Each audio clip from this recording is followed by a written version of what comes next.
What's the meaning of Anglophobe?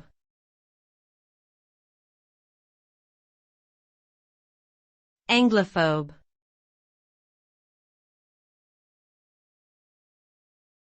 Anglophobe.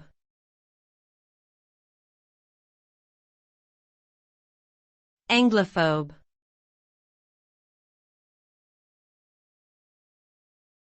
Anglophobe.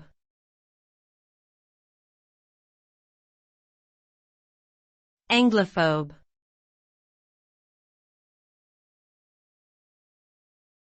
Anglophobe refers to a person who holds a strong dislike or prejudice against the English or what is perceived as being English. This term is often used in the context of political, cultural or historical issues, and can be seen as a form of discrimination or racism. Anglophobia may arise from various reasons such as past conflicts, cultural differences or political tensions. While some individuals may hold legitimate grievances or concerns, others may express irrational or unfounded hostility towards the English.